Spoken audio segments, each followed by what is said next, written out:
Alrighty, everybody, I'm really excited to be with you today, and I have a recipe that I want to share with you that I'm very happy about, and that is fudge. So we want to just get right into cooking this recipe. Let me turn the camera around here to my pot. Here we go, right here. All right, so the first ingredient that we want to put in our pot is sugar. Let me get me a 1 cup measurer. Okay, so we need 2 cups of sugar. Let me get this in the pot. When I say pot, it reminds me of peas porridge, hot peas porridge, cold peas porridge in the pot, 9 days old. But this isn't peas, this is fudge. Okay, 2 cups of sugar. 1,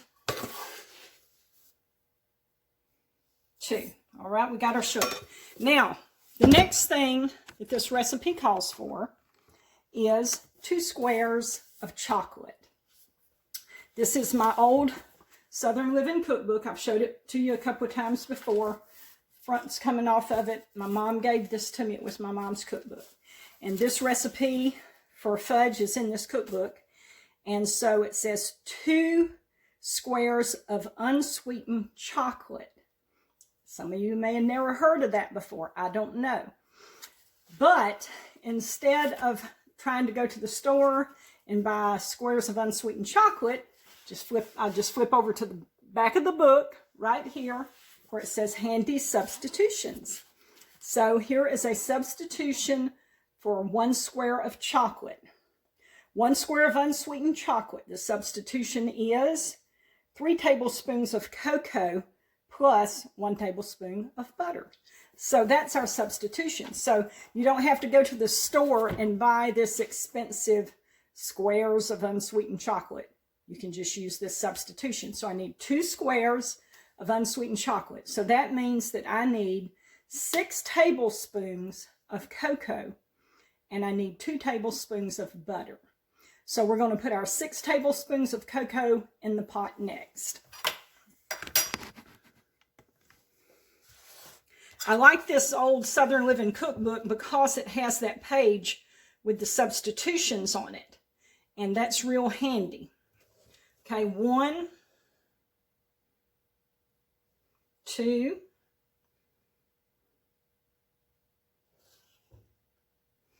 3,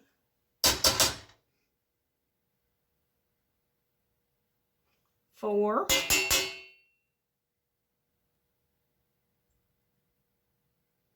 5,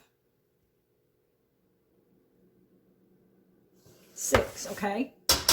Now, we don't want to put even though we have got to put in 2 tablespoons of butter to make these 2 squares of unsweetened chocolate, we don't want to put the butter in yet. First of all, we want to mix this sugar and cocoa up together so that when we start putting other ingredients in it, our cocoa doesn't lump all up. So we need to get this mixed up real good. So we're just going to need to mix this up good. Try to get all of the lumps out of the cocoa as best that we can. That's what I'm doing. This will take a minute or 2 just to kind of get this mixed up.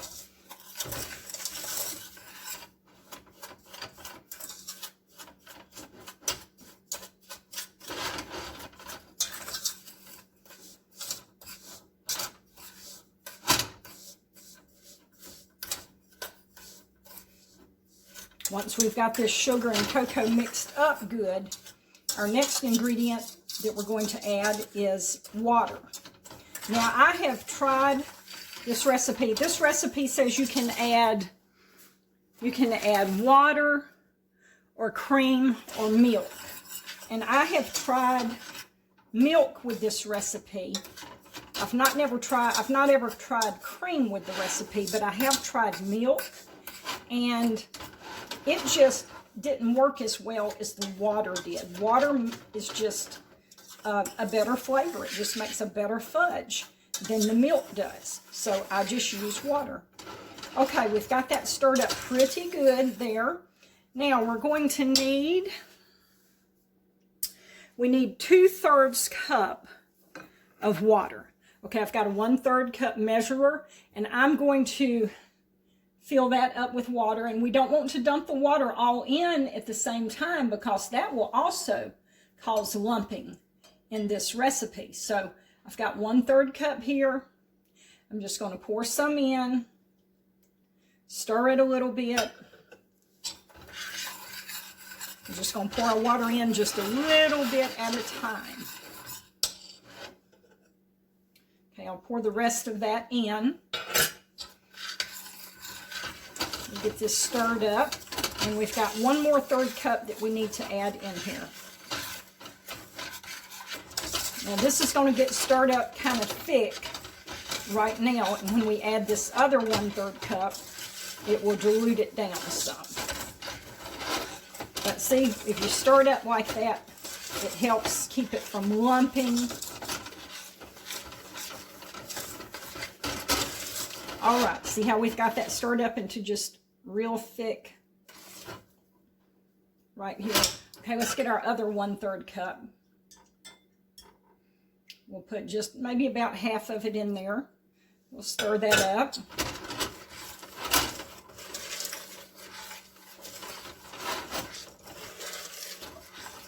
If you take a little time with your recipes like this, it will save you trouble in the long run by just taking a little extra precaution and a little time to make sure that your mixture is going to be smooth.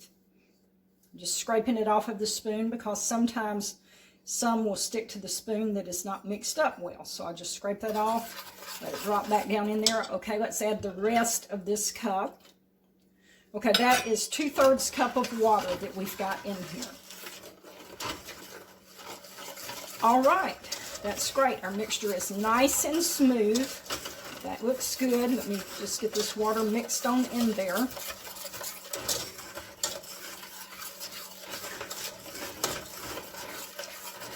I'm going to go ahead and turn my heat on and let my heat start heating up the pot here. I'm turning it a little above medium. Okay, now we need to add 2 tablespoons of karo. So I've got my karo here. Now I don't measure my karo. I just put 2 big globs in there, and that works fine. So there's 1, and then we'll put another one. 2. There's 2 big globs of karo in there. We'll stir that in. We need a few grains of salt.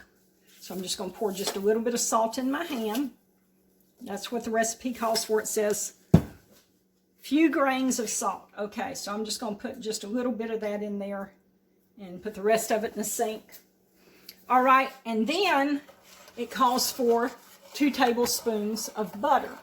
Now we know that we need to add 2 tablespoons of butter for the squares of chocolate. So that's 2 tablespoons we need to add for that. Plus, it calls for another 2 tablespoons of butter. So that means we need 4 tablespoons of butter, which is a half stick. 1 stick is 8 tablespoons of butter. So I've already got that cut up here. We'll put the butter in. This spoon I might have to get me a different spoon. This spoon I'm afraid it's going to fall down in the pot. So let me get me a different spoon.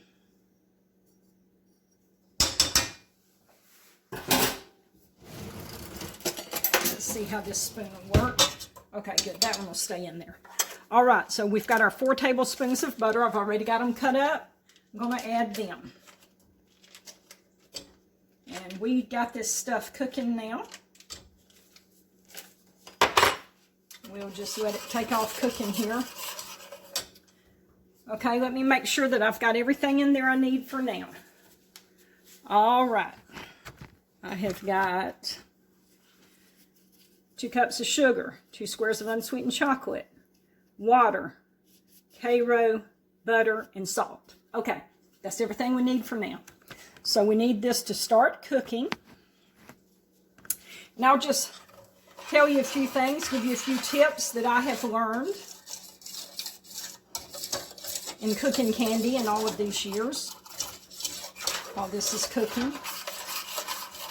Now, you see that I'm using a metal spoon to cook the candy with. And I know you're supposed to use a wooden spoon to cook candy with.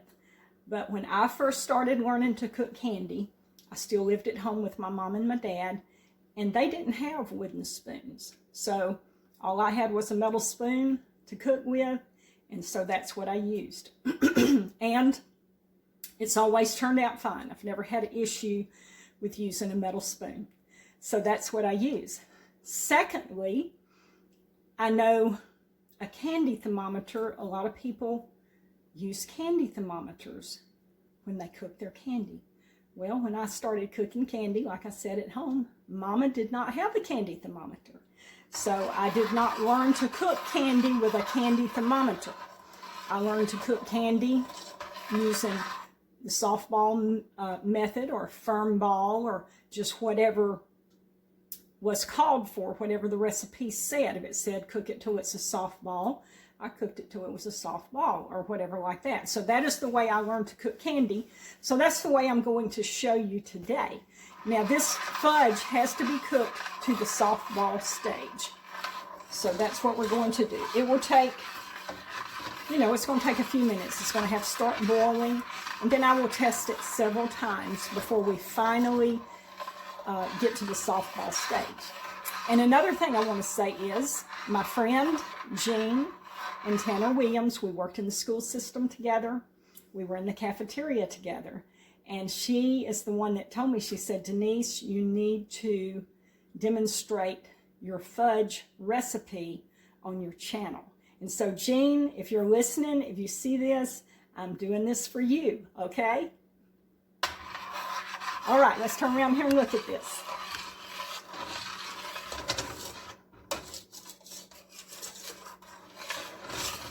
All right, it's starting to heat up, but it's going to take a little while.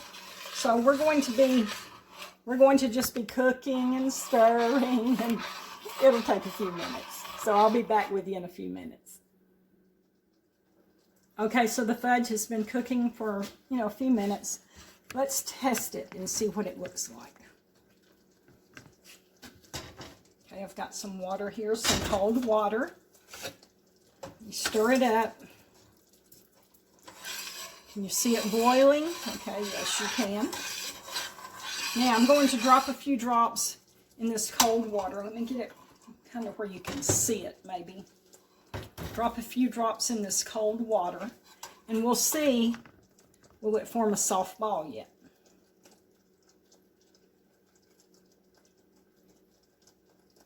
Okay, you reach down in there and feel of it, see if it'll come together and form a soft ball. Okay, it's not making a soft ball yet. So we're going to have to let it cook a little bit longer. Okay, look right here. Let me show y'all something. Look at this cute little skillet right here. Isn't that neat? That's a little Lodge skillet, little square skillet, miniature skillet. I found that at the thrift store a few days ago and paid $2 for it and brought it home, and I'm using it for my spoon rest. I thought that was really cute. All right, I can tell that it's starting to thicken up. We're going to test it again.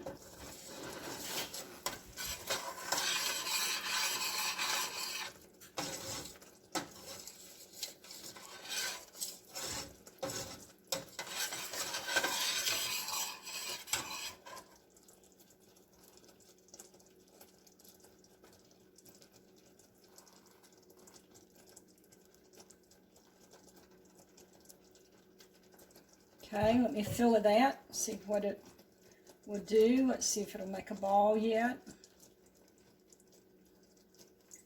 Okay, it's starting to hold together, but see how it's still just real. It will not form into a ball. I cannot roll it into a ball. See that? Starting to hold together some, but we're not there yet. So we're going to cook it and stir it some more. So it shouldn't be much longer before this will be ready. Now, I wanted to tell y'all about this recipe. I know that there are recipes out there that you make, you know, in the microwave. You use chocolate chips and I'm not sure what all. And then there's another recipe back years ago that came out that you used Velveeta cheese to make your fudge. Can you believe that? But now this recipe that I'm making, it is just an old-timey, homemade fudge, cooked fudge recipe. That's what this is. And to me, I just like the flavor of this the best.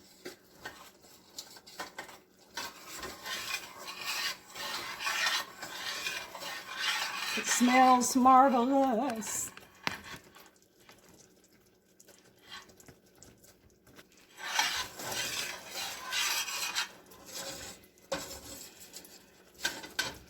You don't want to cook your fudge high and fast because it will burn. So I've just got it on medium heat, just barely above the medium mark. And that's the way you cook it. Keep it stirred. Test it every few minutes. Once you get used to making fudge, you can tell when it's starting to get ready. You'll learn what the consistency looks like. Okay, we're going to test this again, and let's see where we're at.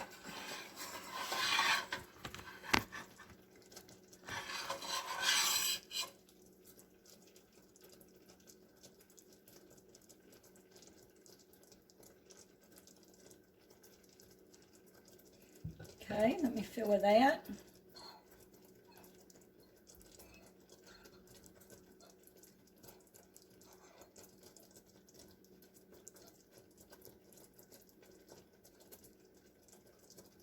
All right, y'all, I think we're about ready. Let me show you this soft ball here. Okay, we have a soft ball. Look at there. See that rolling around in my fingers? That is a soft ball. And it's good. Okay, so it's ready. We're going to go to our next step. Let's take it off the heat. Move it right over here. Okay, so we need to add 1 teaspoon of pure vanilla. I don't do the imitation. It's like the preacher said, we want the pure vanilla.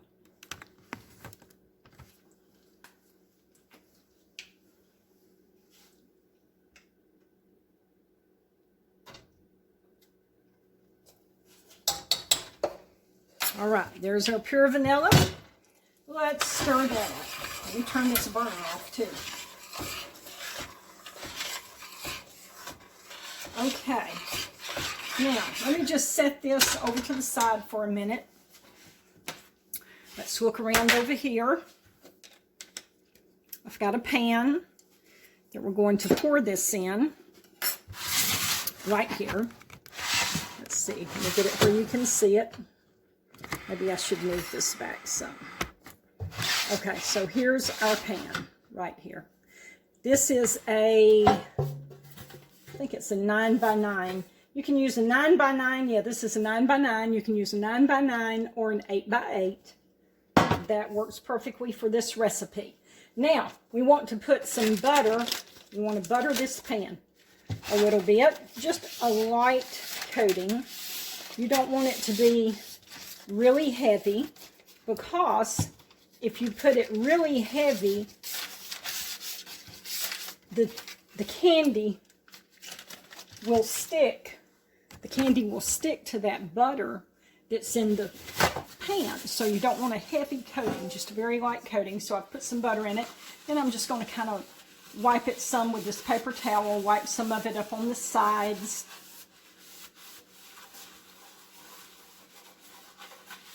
And just have a light coating of butter in there.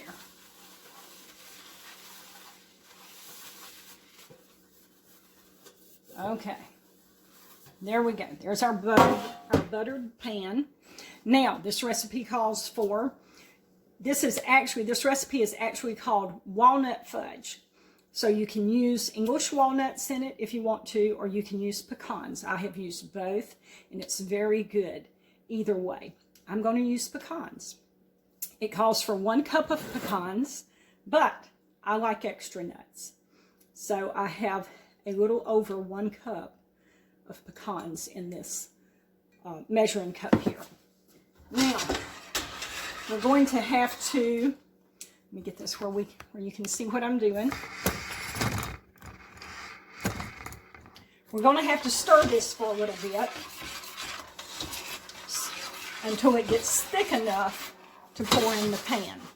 So let me go ahead and I'm going to pour my pecans in, and we're going to start stirring this.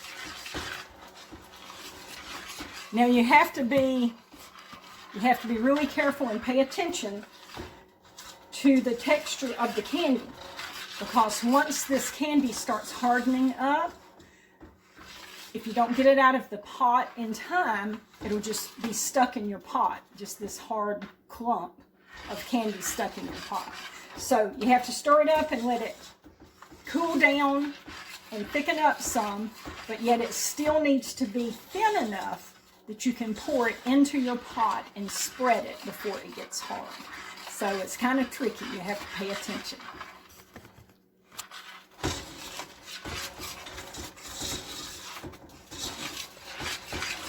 Okay, it's already thickening up. I'm going to stir it just a little bit more, and then we're going to have to put her in the pan.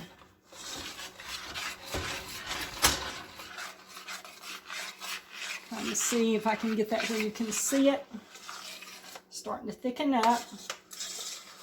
And as the candy cools down, it will get thicker. See, that's it'll start thickening up.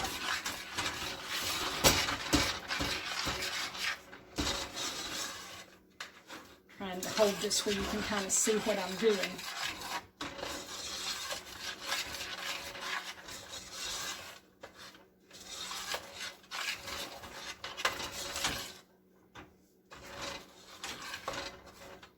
We are almost there. Almost there, almost there. When we get there, I gotta do it fast. Okay, here we go. Where's my pan? Here's my pan. I'll get it where you can see it. Okay, we've got to get this into the pan now and get it spread out before it gets hard. It's already trying to get hard on me, so I gotta hurry, hurry, hurry. Okay, let's spread it out real quick in the pan. All right, perfect, perfect, perfect. Good deal. We just did get it in there before it got too hard. Okay, look at that. Here's our fudge. It's in the pan. Now we're going to have to let this fudge set. We're going to have to let the fudge set and cool some so that I can cut it, and then I'll flip it over and pop it out of that pan. All right, so the fudge has cooled down in the pan some, not completely, but it's cooled down enough to actually cut. You want to cut it before it is totally cool, because if you don't, then when you cut it, it's just going to crumble all up. It's going to be too hard to cut. So I let it cool just enough so that when I slice it with a knife, that it holds together, it doesn't tear it apart and stuff like that. So look here, I'm slicing it. I've already tested it out. It's slicing nicely. So we're just going to slice this up.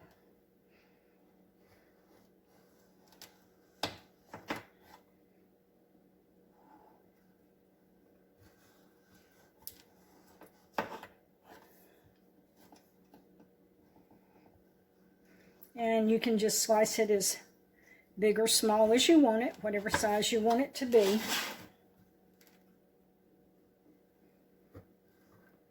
You don't want it to be real huge sizes, because if you're taking this, you know, to an event,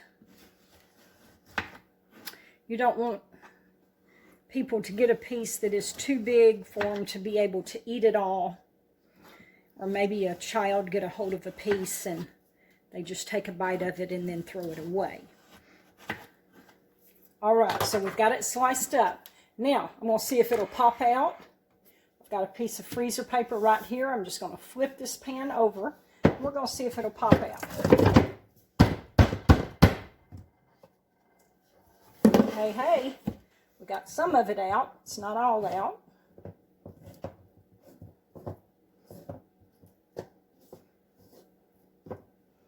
Okay, can you see that? You see, I'm just spreading it apart so that it can cool. Just leave it turned upside down for right now and let it cool good. Okay, let me see about the rest of this. I may have to use a spatula to get the rest of this out. You can't see me, I don't think. Okay, so I'm just using a spatula to lift the rest of it out.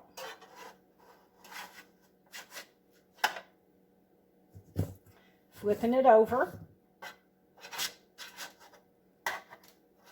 Sometimes the whole shebang will just fall out all at one time. Didn't want to do it this time. But that's okay. We have other ways of getting it to come out.